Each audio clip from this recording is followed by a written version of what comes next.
Think about this one. There's just 4 weeks left in the regular season of the NFL, Scotty. So it's make or break time for certain teams, not just teams on the playoff bubble, but teams who are looking to lock up a number one seed. So fill in that blank. Blank is the biggest difference maker for their team across the board. Man, I'm not trying to suck up, but Ezekiel Elliott is the difference maker in the NFL right now. Okay, he was picked 4th overall. He was number 1 on my draft board. This dude is the reason. This is the reason. He is the reason for why the national championship ended the way it did the last 2 years.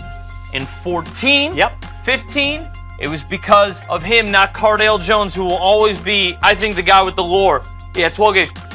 He was the guy that rushed for nearly 700 yards in the 3 games that Cardale Jones had.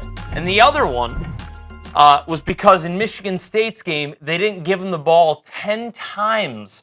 Otherwise, they win that game, and I think they steamroll. I think they beat Alabama. I think we're going to get it again. But he is the difference maker, and I think he might be the best true running back in the NFL right now. Wow, it's a mouthful. I like your pick. I see your pick. I'm going to go with Derek Carr.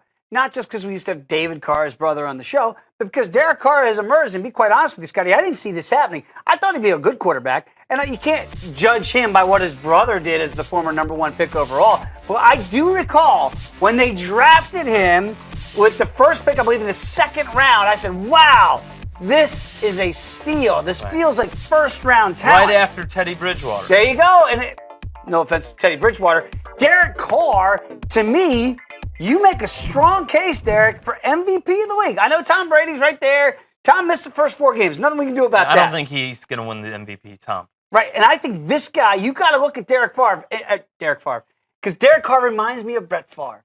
That's the point. Wow. He really does. I see so much gunslinger in him like I used to see in a young Brett Favre that I go, wow, Derek, maybe with not the unnecessary chances and risks that Brett took. And Brett, 3-time MVP, Super Bowl champion.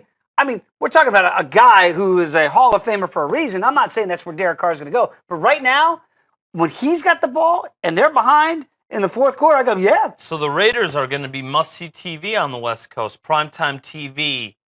And they're going to look really good in Vegas next year.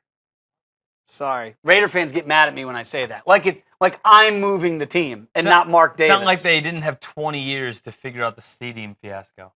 It's a wreck.